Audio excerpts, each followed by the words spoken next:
Selamat siang, Assalamualaikum warahmatullahi wabarakatuh. Teman-teman yang saya hormati, senang sekali bisa ketemu walaupun tidak langsung di acara yang diinisiasi oleh Harakatuna. Acara ini bagus ya teman-teman. Sebelumnya, nama saya itu di monitor ada ya. Saya Dian Wirengjurit, pernah main-main di Iran tuh tahun 2012 sampai 2016. Sebelumnya saya wakil di Moskow 2010 sampai 2012, tapi sepanjang karir saya sebagai diplomat, tugas saya lebih banyak di perwakilan multilateral. 4 tahun di PBB untuk PBB New York, 8 tahun untuk PBB Jenewa. Tapi dulu saya punya obsesi menulis yang alhamdulillah tercapai. Sekarang saya masih terus menulis. Kalau teman-teman masih langganan Kompas, rasanya hampir setiap bulan rasanya, ada tulisan saya. Mencoba menganalisa dan memberikan pemahaman yang lebih dalam, mudah-mudahan dalam bahasa yang populer, tidak terlalu ilmiah. Kalau terlalu ilmiah mungkin nggak dimuat Kompas, tapi dengan bahasa yang mudah dipahami oleh siapapun yang membaca koran dan meminati isu-isu geopolitik, keamanan internasional, hubungan internasional, diplomasi, kebijakan luar negeri, dan semacamnya. Karena hidup saya, sebagian besar karir saya yang memang di Kementerian Luar Negeri sebagai diplomat, lumayan 37 tahun. Pasti saya mulai ketika sebagian besar teman-teman belum lahir, tapi kita dipertemukan di forum yang tidak langsung ini. Terima kasih Harakatuna sekali lagi. Kalau lihat dari programnya Harakatuna, sepanjang mulai 1 Maret nanti sampai Mei nanti, tentang penulisan. Dari pembicara-pembicara yang sudah ditampilkan atau yang akan ditampilkan kemudian, melihat topik-topiknya saya yakin bahwa semua isu yang akan dibahas oleh para pembicara ini, ya mudah-mudahan termasuk saya, akan saling mengisi satu sama lain sehingga pemahaman teman-teman pemirsa menjadi lengkap mengenai apa itu menulis. Kalau saya bilang menulis, tentu temanya luas, tapi Harakatuna mengarahkan supaya kita membicarakan tulisan-tulisan yang sifatnya ilmiah. Artinya bukan fiksi. Nah, saya senang karena ini memang bagian dari dunia saya, karena saya selalu menyatakan diri saya sebagai diplomat, dosen, dan penulis. Nanti kita berbagi tentang apa yang saya tulis. Tapi paling tidak teman-teman mudah-mudahan yakin bahwa kalau kita ikuti acara-acara Harakatuna ini, di ujung acara yakin saya teman-teman punya kemampuan langsung untuk bisa mempraktekannya dengan menulis.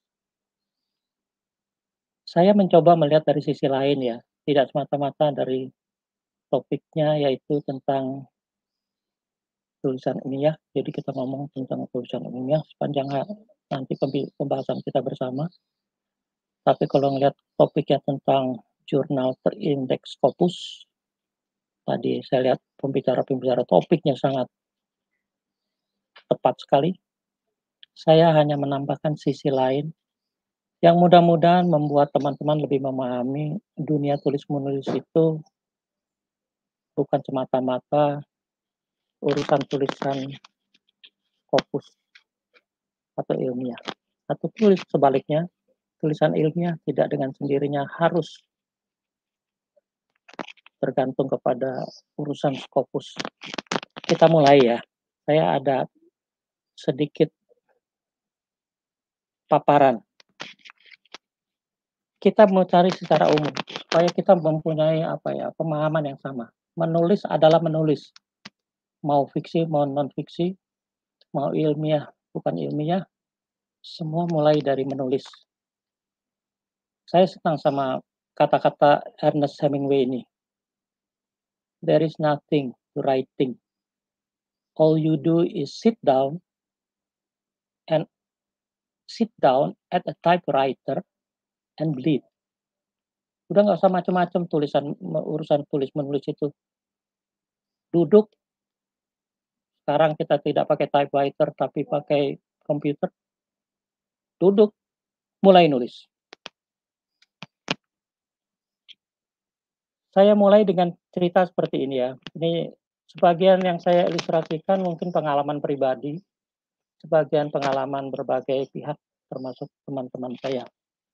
Tapi begini, ketika saya mulai kuliah atau saya pada dasarnya begini, saya senang membaca. Segala macam saya baca. Ketika SMP, bahkan mulai SD sudah mulai senang komik. Zaman saya komik itu sangat luas peredarannya. Kita dikenalkan dengan cerita-cerita baik yang fiksi maupun cerita-cerita non fiksi tapi digambarkan dalam bentuk komik. Itu membuat saya tertarik pada dunia tulis menulis karena semua berdasarkan tulisan yang dijadikan gambar. Nah, yang dikatakan Hemingway ini saya coba lakukan. Saya bukan keluarga siapa dari keluarga yang bagaimana, saya dari keluarga yang mungkin kekurangan buku-buku, tidak punya kemampuan untuk membelinya. Di kuliah pun, di SMA, saya korbankan uang bis saya untuk bisa beli buku bekas di Senen. Saya korbankan uang makan siang saya di sekolah untuk bisa beli majalah-majalah yang saya suka. Waktu itu saya suka majalah sepak bola, apa saja yang saya suka, yang penting saya membaca.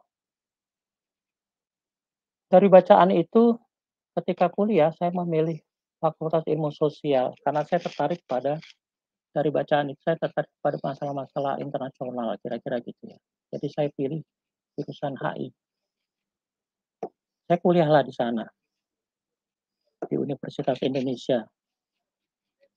Tapi dari pelajaran-pelajaran yang disampaikan, terus terang saya agak kecewa karena tidak ada pelajaran yang secara khusus memberikan pemahaman tentang pentingnya menulis sebagai mahasiswa. Yang ada pelajaran bahasa Indonesia sangat berguna dan itu sangat saya pakai sampai detik ini. Tapi pelajaran menulis sama sekali tidak ada. Artinya apa? Saya harus cari sendiri, belajar sendiri menulis. Saya terkagum sama teman kuliah saya. Ketika teman kuliah saya ini situasi keadaan orang tuanya bahkan lebih lebih kurang baik dibanding saya. Dia tinggalnya di tempat kumuh di daerah Jatinegara, Pelumpung namanya. Saya pernah main-main ke sana, rumahnya sangat tidak layak untuk seorang mahasiswa belajar. Tapi kekaguman saya sama teman saya ini karena dia ketika kuliah sangat gemar membaca dan pada saat dia kuliah dia sudah menghasilkan tulisan yang dimuat di Kompas. Buat saya itu luar biasa. Anak ini membaca banyak tapi dia tidak punya buku, rajin di perpustakaan. Kuliah dia tidak pernah bawa apa-apa kecuali selembar buku yang isinya coret-coretan yang hanya dia mengerti sendiri. Tapi begitu tulisannya muncul di Kompas, luar biasa. Bahasanya enak, mudah dimengerti, kita bisa memahami yang dia tulis walaupun bidang yang sama sekali jauh dari hubungan internasional. Dia senang bidang-bidang tentang koperasi, ekonomi kerakyatan, tapi tulisannya muncul di Kompas ketika dia masuk kuliah. Yang ketika itu artinya akademisi kita tahu ya, bahwa Kompas itu acuan, mungkin sampai detik ini. Bahkan mantan presiden kita Gus Dur saya ingat dalam sebuah ceramahnya di depan mahasiswa hubungan internasional, selalu bilang, "Saudara-saudara jangan." Waktu itu beliau masih cendekiawan tentunya, belum di politik. Dan siapa yang tidak kenal Gus Dur? Tulisan-tulisan sangat mencerahkan. Ketika diundang bicara sama kita, dia hanya bilang, "Saudara-saudara jangan heran ya, saya mungkin dikenal. Nama saya sudah adalah di tingkat nasional maupun internasional. Tapi jangan salah, saya kirim tulisan ke Kompas tidak langsung dimuat. Kompas itu standarnya tidak sama dengan yang lain. Dia punya standar yang di atas rata-rata," kata Gus Dur. Dan itu melekat sama saya, bahwa seorang yang sudah sehebat Gus Dur ketika itu saja, tidak dengan sendirinya tulisan dimuat di Kompas.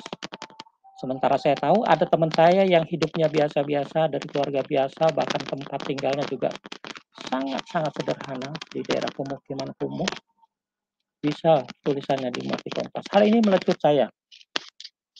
Cuma saya punya keterbatasan. Kalau teman saya ini dia habiskan waktu di perpustakaan bisa berjam-jam sampai selesai kuliah. Saya tidak bisa baca di tempat seperti perpustakaan karena perpustakaan zaman itu selain jadi tempat ngobrol banyak orang, juga buku-bukunya terbatas sehingga kalau mencari buku yang satu pasti lagi dipinjam oleh mahasiswa yang lain. Karena itu saya bilang tadi, saya suka saya korbankan tidak makan siang, saya cari buku bekas di Senen. Dulu Senen itu terkenal tempat buku bekas. Itu sedikit latar belakang ya. Teman saya itu membuka mata saya bahwa siapapun bisa menulis, tidak peduli dia anak orang berada atau tidak. Di lain pihak, teman saya lainnya itu anak pejabat tinggi, anak tokoh nasional. Saya pernah main ke rumahnya, saya lihat rumahnya seperti perpustakaan dan buku-bukunya buku-buku hardcover semua. Teman-teman tahu ya hardcover artinya apa? Yang beda dengan soft cover karena itu pasti langsung dibeli di luar negeri. Zaman waktu itu belum ada toko-toko yang menjual bahasa asing di Jakarta, tidak banyak. Dia juga tulisannya sudah muncul di koran, termasuk koran Kompas. Saya dihadapkan dengan dua teman yang berbeda latar belakang ekonominya, tapi yang sama ujung-ujungnya mereka semua menulis untuk Kompas.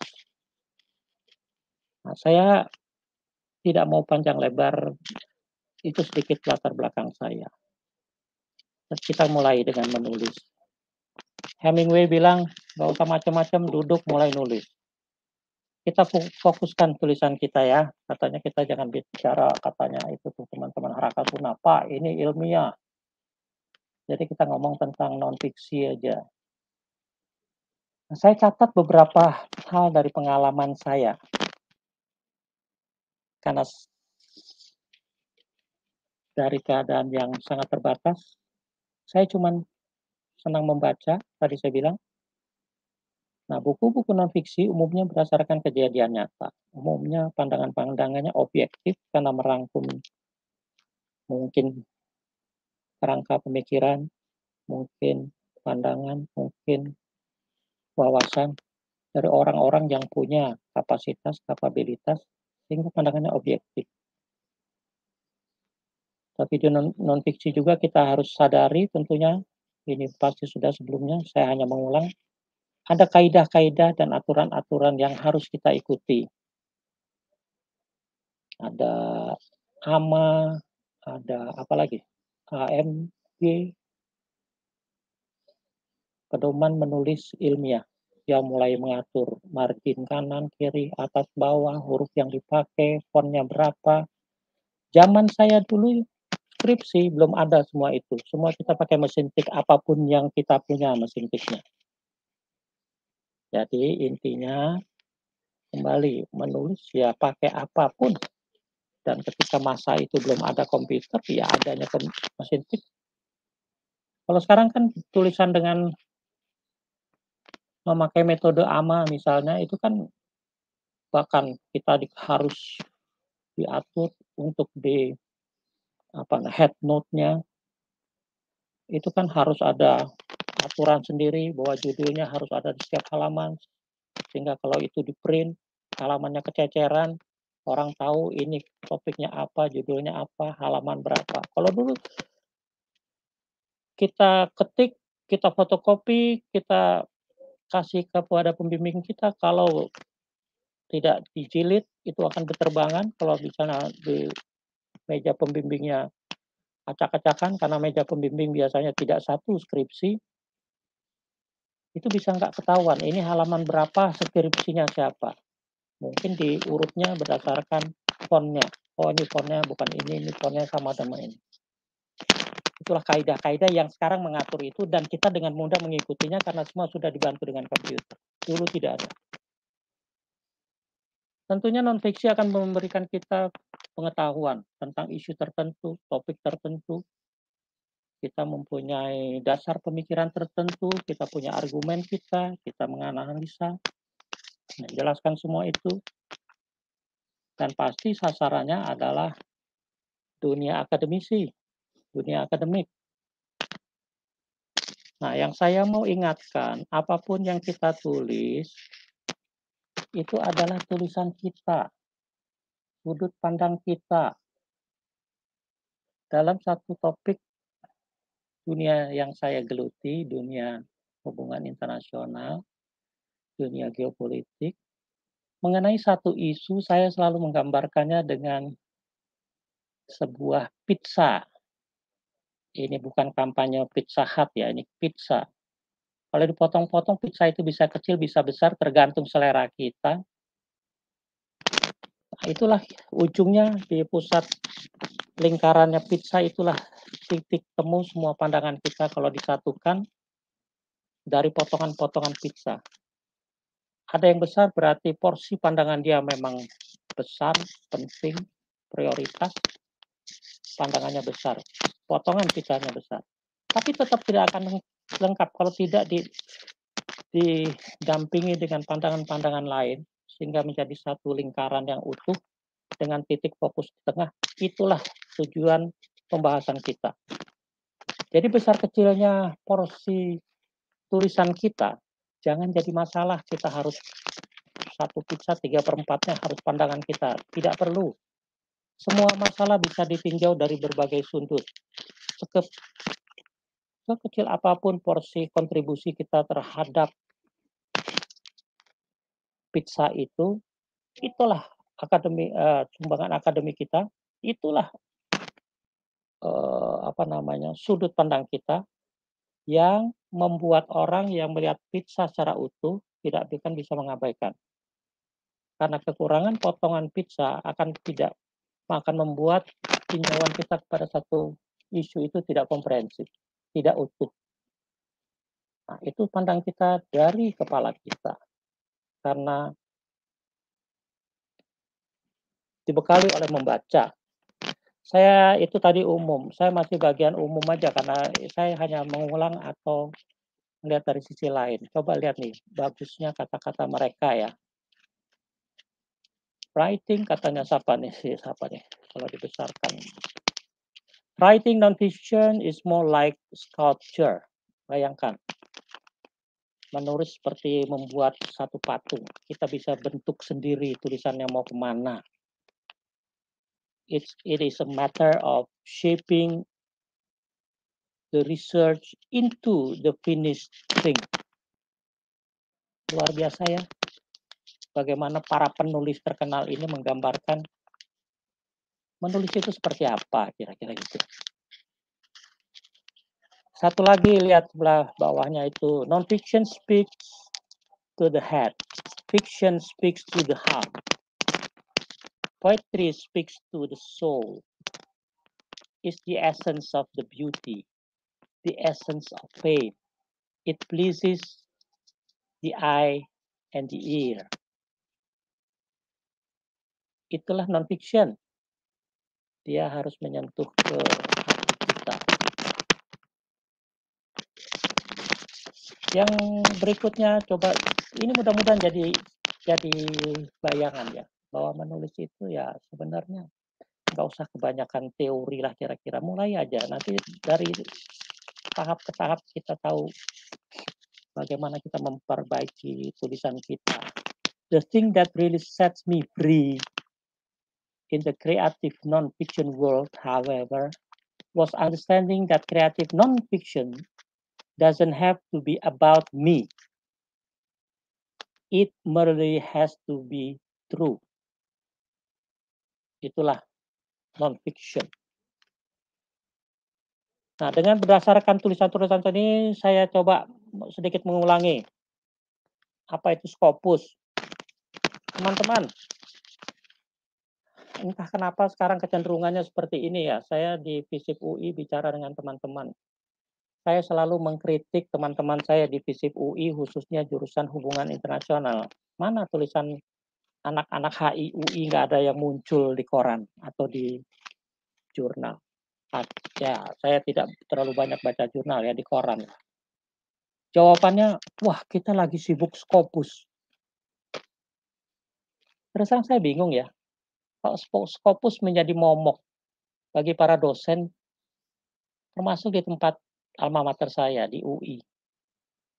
Kenapa mereka begitu terfokus sama Scopus sampai buat saya mengorbankan kepentingan lain.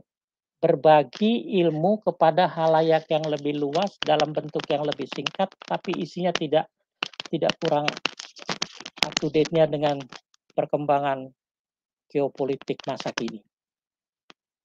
Dan saya juga tidak melihat, setahu saya tidak banyak juga yang ada di Scopus. Tapi bicara ke Scopus, akibatnya apa? Yang saya lihat di alma mater saya, UI, FISIP UI, itu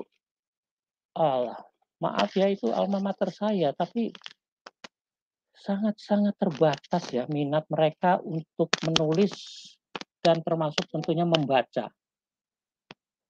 Saya beberapa kali diundang, bahkan saya pernah memberikan orasi ilmiah di sana yang coba menjembatani gitu antara dunia praktis dan teori itu bedanya lumayan jauh, gapnya besar. Saya beruntung karena saya diplomat. Saya beruntung karena saya membaca. Saya tahu sebagian teori, saya tahu sebagian konsep, saya tahu sebagian pandangan, saya tahu sebagian kerangka pemikiran. Dengan bekal itu, saya merasa kurang. Tapi dengan ditambah bekal pengalaman saya dalam dunia diplomasi, saya kemudian menyadari bahwa apa yang ditulis di banyak jurnal ataupun artikel pendek di koran yang ditulis mengenai hubungan internasional, maaf, bukan saya merasa lebih dari yang lain, tapi saya tahu banyak yang tidak layak sebenarnya, baik bahasa maupun isinya, termasuk tadi rangka pikirnya, konsep-konsepnya. Loh, terus kapan mahasiswa akan selesai pendidikan di kampus kalau dia tidak punya kemampuan menulis? Buat saya sangat disayangkan kampus sebesar UI mengabaikan masalah tulis-menulis ini. Saya tidak bicara khusus tentang jurnal Scopus ya, tapi saya hanya membayangkan, apa sih kenapa Scopus menjadi rujukan? Maaf, sekali lagi maaf, buat saya Scopus jangan dijadikan momok. Scopus kan pada dasarnya sebuah apa, database tempat semua tulisan ilmiah, tidak semua, sebagian besar mungkin tulisan ilmiah yang katanya jumlahnya artikel itu sudah berapa puluh juta, buku itu udah berapa ratus ribu, kira-kira begitu ya. Yang dijadikan rujukan kalau kita mencari bahan atau kita mencari topik yang kira-kira belum ada.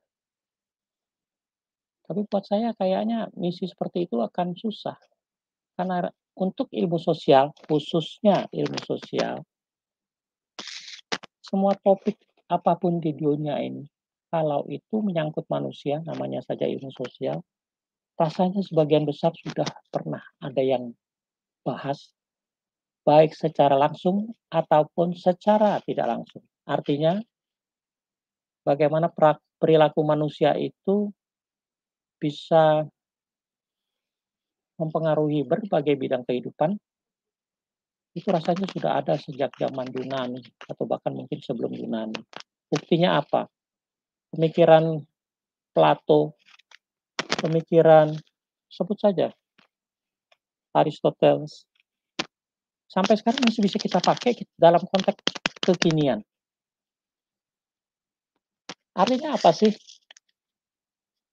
Kalau kita menulis satu isu, isu itu kita tahu bahwa ada yang pernah bicara atau menyampaikan pandangan tentang isu itu, ya kita harus jujur pada diri kita.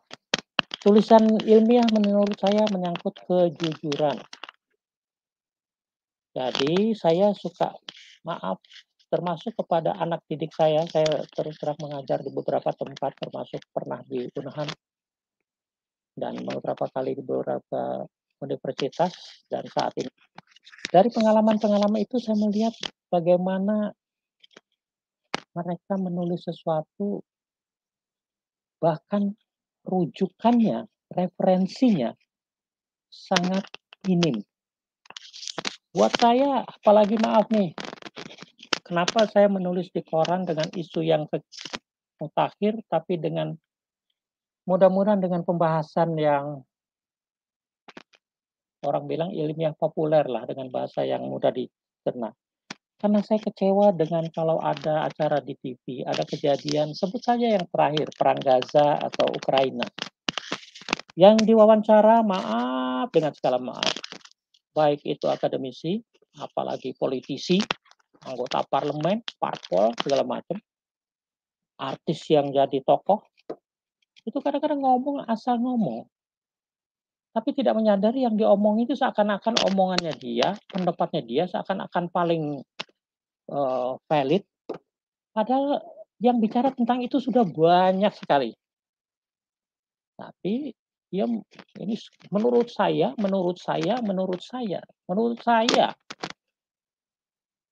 padahal dia hanya mencuplik pandangan orang, mencuplik pandangan pakar, tapi mengatakan saya.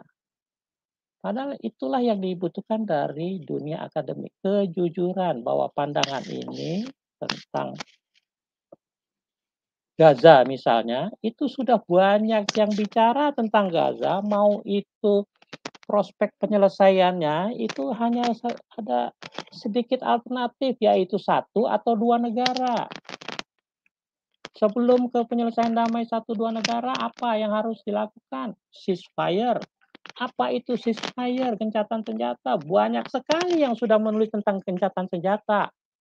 Tapi seakan-akan para pejabat siapapun yang bicara itu seakan-akan itulah pandangan dia, sehingga kalau dikutip oleh pendengar, menurut Poltak, anggota parlemen seakan-akan sudah kredibel. Padahal dia tidak tahu atau mungkin sengaja dia mengambil pandangan orang.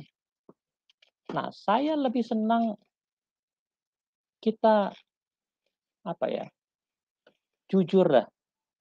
Saya pernah beberapa kali diminta wawancara, diminta nyampaikan apa baik di media sosial, di TV, tentang masalah yang saya tahu, dunia hubungan internasional, dunia diplomasi, dunia geopolitik, saya sanggupi. Tapi pernah satu ketika saya diminta untuk bicara tentang masalah dalam negeri. Ya kalau ditanya jujur saya tahu masalah itu, tapi saya bilang saya nggak bersedia karena bukan domain saya. Saya akan mengurangi kredibilitas saya, kejujuran akademis saya. Kalau saya terima disuruh bahas geopolitik saya mau, disuruh bahas masalah waktu itu masalah masalah pajak barang-barang impor atau segala macam. Saya sanggupi. Saya ini bukan manusia super. Saya harus bilang saya hanya mendalami masalah-masalah geopolitik. Jadi saya tidak mau diundang untuk bicara hal lain.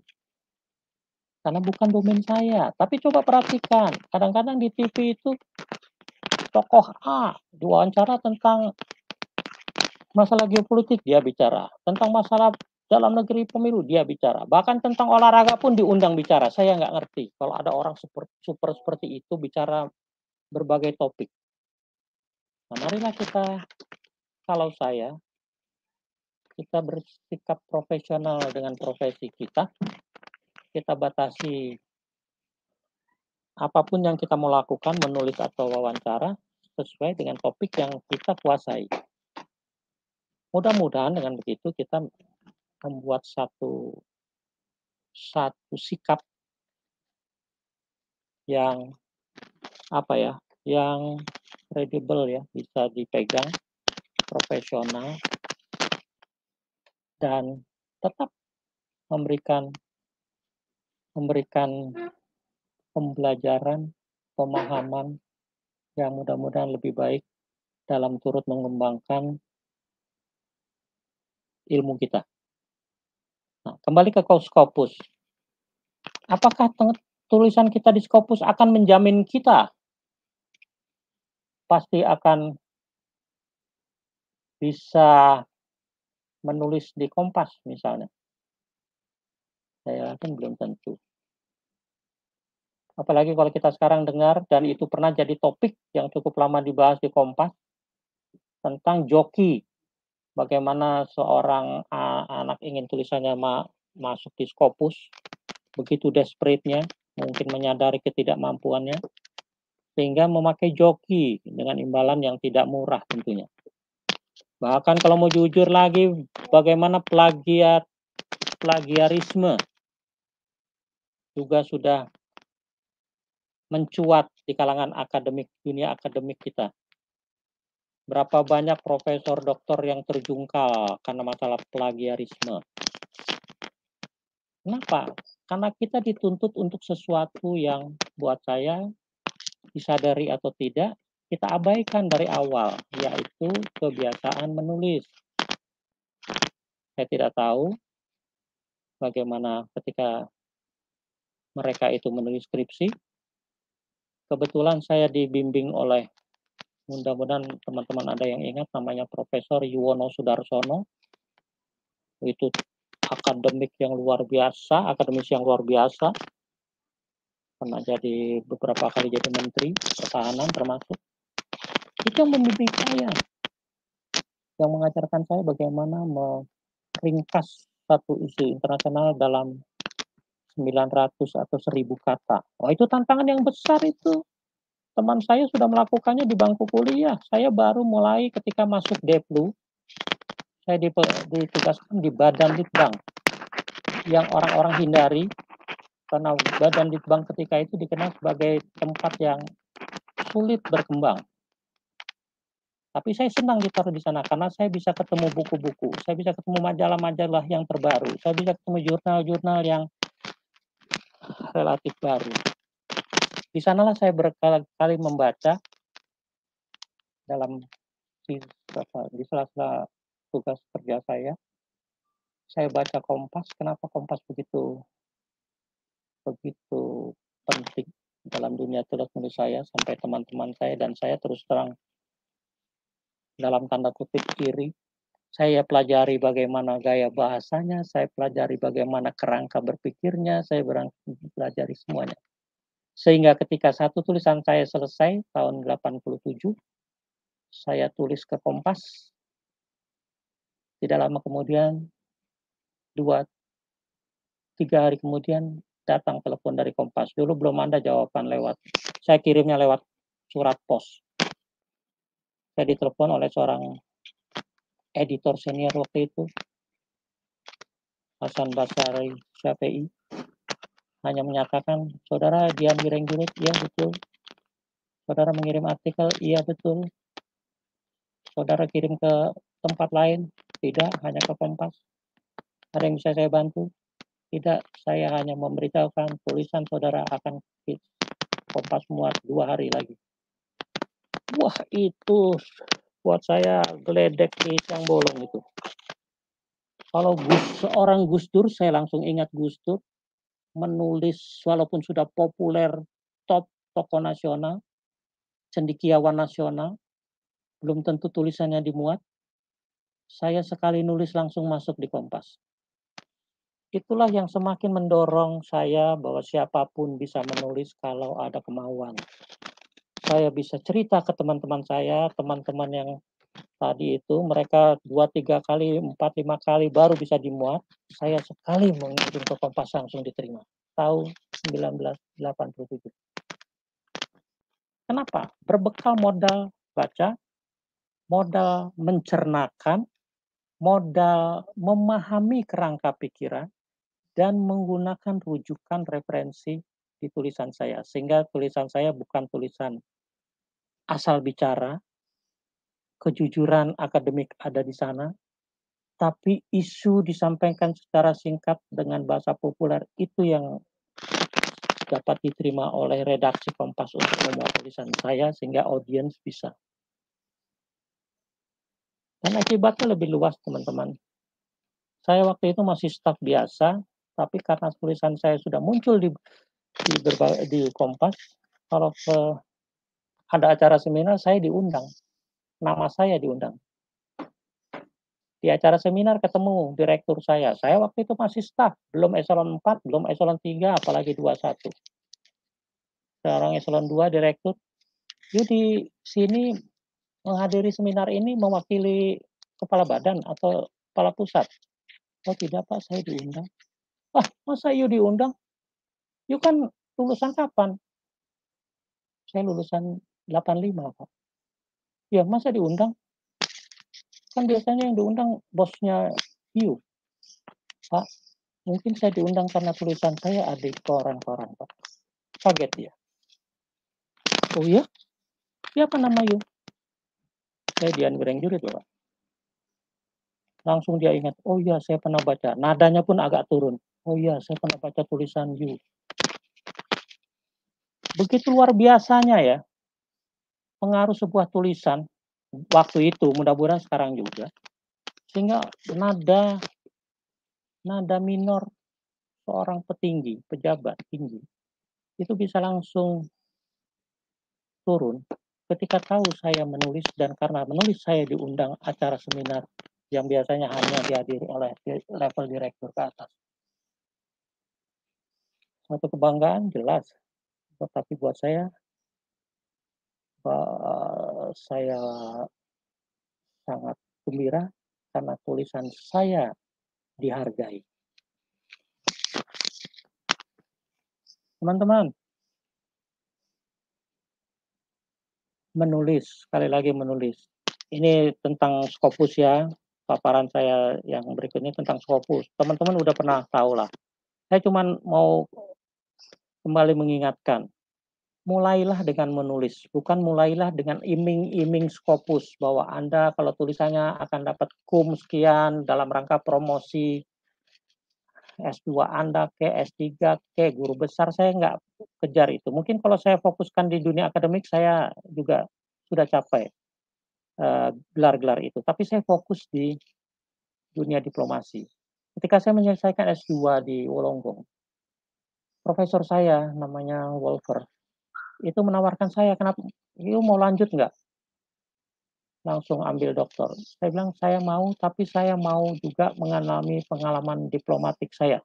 Saya belum pernah penempatan." "Kapan you akan ditempatkan?" "Mudah-mudahan." Saya pulang studi tahun 90, bulan April. Alhamdulillah karena saya S2, 6 bulan kemudian saya tugas pertama di New York.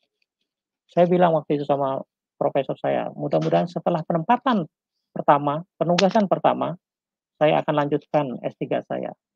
Tapi ternyata saya terjebak di dunia kerja yang memang menarik, dunia multilateral, sehingga saya tinggalkan ambisi untuk menempuh S3 saya. Walaupun teman-teman kemudian ada yang sambil kerja sambil kuliah, saya rasa saya tidak mampu, jadi saya fokuskan kepada dunia diplomasi. Tapi dunia tulis-menulis tidak saya tinggalkan. Ini yang saya lakukan. Tahapan apa kalau kita menulis? Nomor satu kita ingin tahu, ada apa sih di tempat tertentu? di bagian dunia lain itu. Kalau sekarang itu tulisan saya berapa hari yang lalu di Kompas ada tuh, tentang Gaza, Palestina, judulnya Palestina antara gencatan senjata dan solusi damai. Saya sendiri ingin tahu gitu, apa sih di lapangan yang terjadi. Nah, itulah saya baca, tidak dari satu sumber, dari berbagai sumber, tidak hanya dari sumber barat. Saya baca sumber yang non barat, Rusia dalam hal ini. Karena di situ kita mendapatkan pandangan yang bisa lain. Sehingga tulisan saya bisa memperkaya tadi, pizza tadi, potongan pizza saya bisa masuk di sana. Saya baca dari berbagai, baru saya mulai merangkum sisi mana yang belum dibahas tentang Gaza, tentang Palestina. Sisi mana yang belum diungkap. Karena yang diungkap buat saya, maaf, siapapun pejabat yang bicara tentang Gaza, rasanya bahan bacaannya sama kok. Koran atau dengar berita di TV. Saya nggak mau terbatas pada koran dan berita TV. Saya mau insight-nya. Karena itu saya baca. Dan sekarang baca bukan bahasa nyari bahan bukan masalah yang seperti dulu saya harus antri buku di perpustakaan ataupun ada majalah-majalah yang agak lama, jurnal yang agak lama. Saya baca. Saya bertanya bahkan kalau perlu. Cari bahan. Itulah yang saya lakukan. Setelah saya mau tahu apa yang terjadi, bagaimana sebenarnya yang terjadi, saya baca, cari bahan, bertanya. Karena itulah mulai duduk menulis. Ini mungkin simplifikasi, tapi inilah yang saya lakukan paling tidak untuk menghasilkan sebuah tulisan yang sampai saat ini masih alhamdulillah dimuat di Kompas. Saya tanya Kompas, saya bisa rasanya sebulan lebih, mungkin setiap bulan 2 kali saya bisa. Kompas bilang, "Ya saya tahu tapi kalau boleh jangan terlalu sering karena ratusan artikel masuk ke Kompas setiap hari." Artinya tidak mudah memang sampai sekarang bisa masuk di Kompas. Dan saya pahami. Jadi solusinya Kompas paling tidak sebulan sekali. Saya patuhi. Ya alhamdulillah masih selalu dimuat tuh. Teman-teman tulis, jangan kebanyakan teori. Nanti dari menulis awal akan terbuka wawasan lebih luas. Kita makin tahu di mana kekurangan kita, mungkin kelebihan kita. Nah, saya selalu menyampaikan ini. Rumusan ini versi saya, mungkin ada persamaan dengan penulis lain atau mungkin saya mengambil sebagian dari, terus terang saya ini berdasarkan pengalaman saya. Judul kreatif, topik aktual dan sebagainya, masalah. Teman-teman tahu lah semua ini sebenarnya ada di sana. Ada di yang teman-teman mungkin sebagian sudah lakukan dengan hanya beda antara artikel pendek, artikel panjang. Buat saya menulis artikel pendek lebih susah. Karena merangkum berbagai pandangan dalam satu artikel 1.200 kata lah. Kalau saya 1.200, 300 masih dimuat. Tapi untuk membuat 900 setengah mati.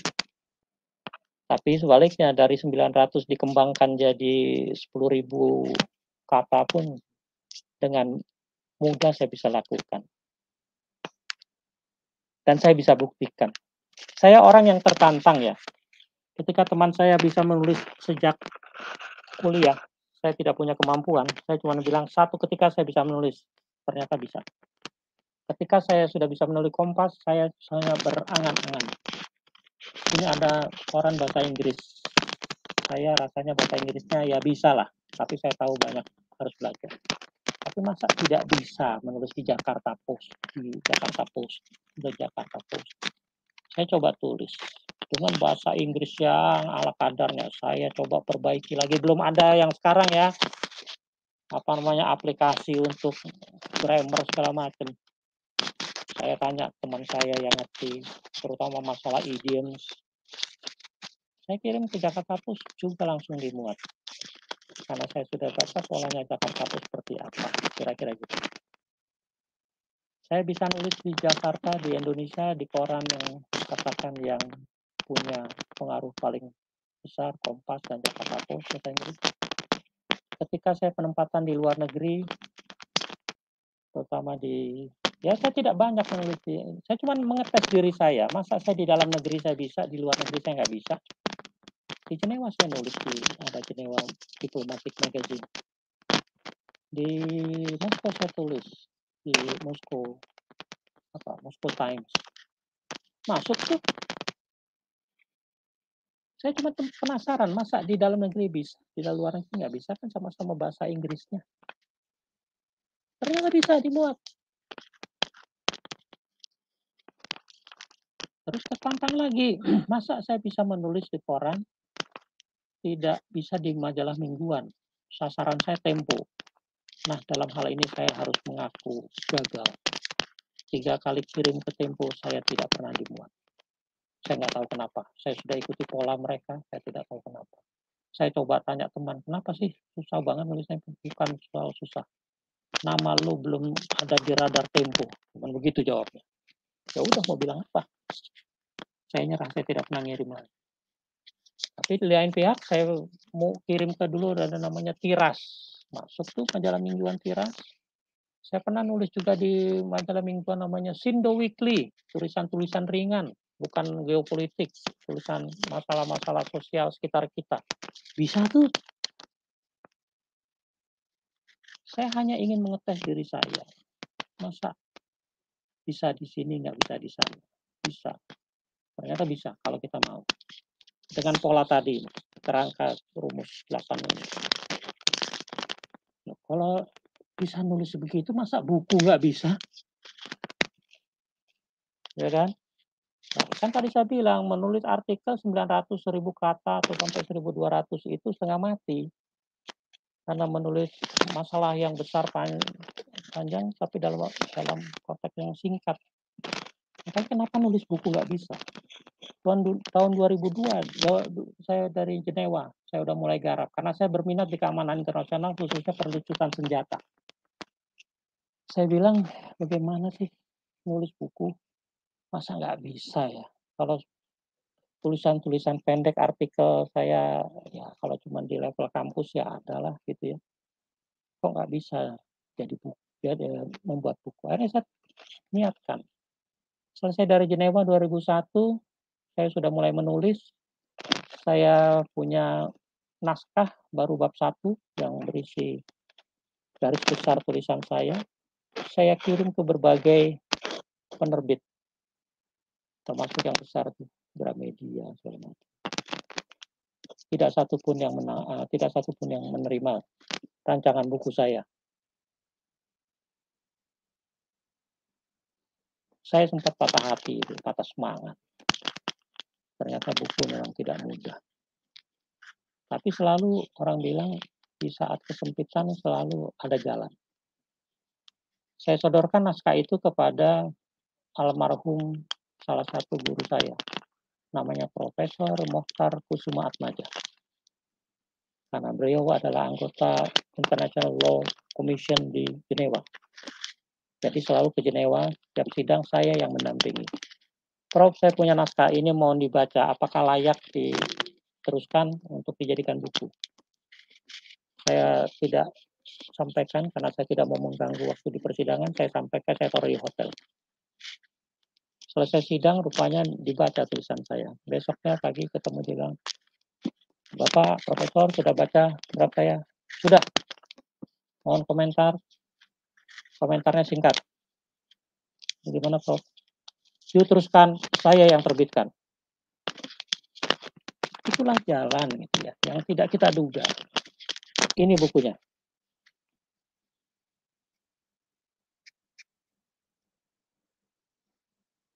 Karena saya senang dengan masalah-masalah keamanan internasional. Ketika itu masalah uji coba di Pasifik, uji coba nuklir di mana-mana masih hangat saya tulis ini. Ini 400 buku, 400 halaman. Tahun 2002. Ternyata bisa. Diterbitkan oleh alumni Bandung di tempat Profesor Otar. Ya siapapun yang menerbit buat saya. Dan dunia tulis-menulis sekarang teman-teman itu sudah sudah sangat terbuka. Siapa saja bisa nulis. Sekarang pergi ke toko buku.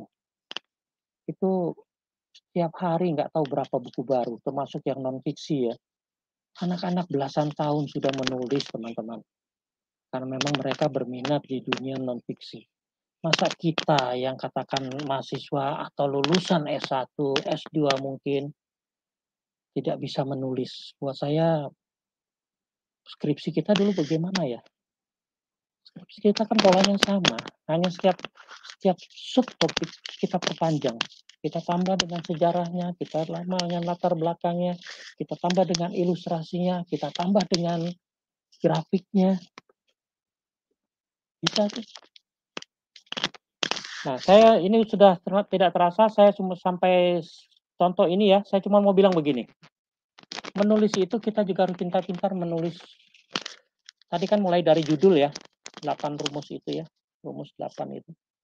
Coba bandingkan judul A, hasil-hasil KTT G20. B, setelah pesta usai.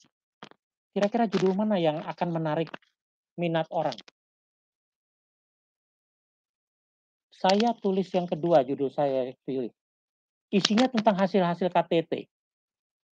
Dan itu yang dimuat oleh Kompas setelah pesta usai.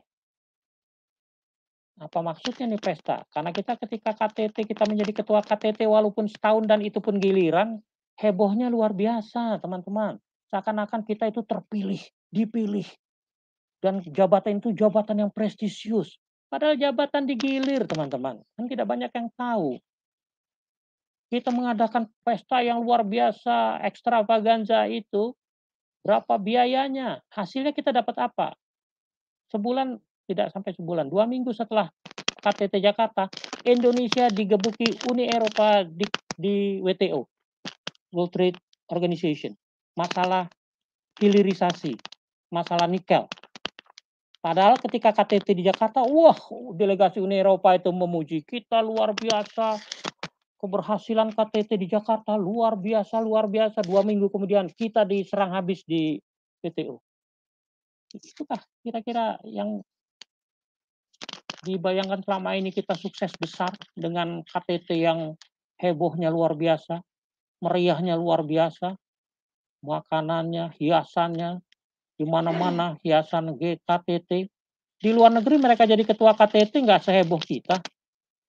Saya menghadiri sidang seperti ini, lihat di negara lain nggak ada poster di mana-mana, baliho di mana-mana. Di kita aja yang hebohnya luar biasa sampai seakan-akan kalau gagal KTT dunia runtuh. Enggak, setelah pesta usai kita bukan siapa-siapa lagi. Oke, topik berikutnya. Ini juga saya tulis. Keuntungan Indonesia menjadi anggota OECD. Kan datar tuh. Hasil-hasil KTT G20. Saya tulis setelah pesta usai. Ada artikel yang judulnya keuntungan. Pokoknya tentang keuntungan Indonesia. Hanya sisi keuntungan. Tuh, saya baca-baca ternyata konsekuensi menjadi OECD itu nggak ringan. Apa iya kalau kita jadi anggota terus akan hanya memperoleh keuntungan? Lah, manfaat saja. Lah mudaratnya, setelah saya baca-baca, banyak mudaratnya kita menjadi OECD, makanya saya tulis. Maju bersama OECD, tanda tanya.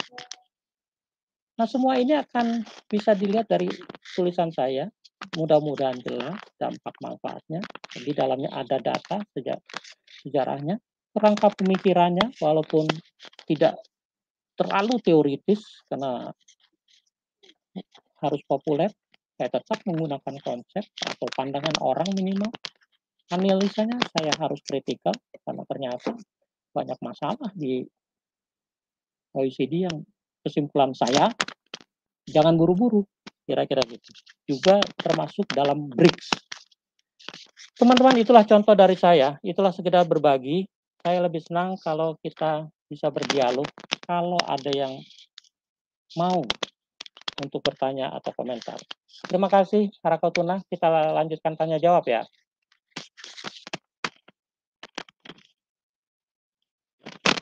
Halo, teman-teman. Silakan yang mau tanya, komentar. Yang saya sampaikan belum tentu benar, rasanya mengandung banyak kebenaran, tapi yang pasti buat saya itulah itulah pengalaman saya. Kembali ke topik utama, Scopus Bootcamp. Jangan terpaku urusan Scopus nomor. Tapi begitu kita bisa menulis, rasanya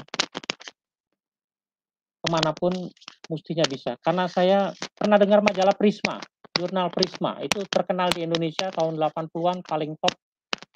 Sama dulu ada CSIS, tapi majalah Prisma lebih, karena itu udah lebih diketahui lebih luas. Saya tidak pernah menulis untuk Prisma sampai 2 tahun lalu. Katanya Prisma menghubungi saya, Pak Dian, bisa nggak tulis tentang, karena mereka memperingati 100 tahunnya Sujatmoko, saya diminta tulis. Wah, saya harus baca lagi. Saya siap. Berapa lama? Dikasih waktu, cukup buat saya. Teman-teman tahu yang saya lakukan nomor 1? Saya ke Perpustakaan Nasional yang sudah berubah, sekarang hebat itu. Saya menjadi anggota dan berapa kali saya bolak-balik sana hanya untuk mencari bahan. Dan jadi tulisan saya tentang Sujatmoko. Semua bisa, teman-teman. Rasanya di tulisan di Prisma itu buat saya levelnya sudah nggak main-main lah, kira-kira gitu.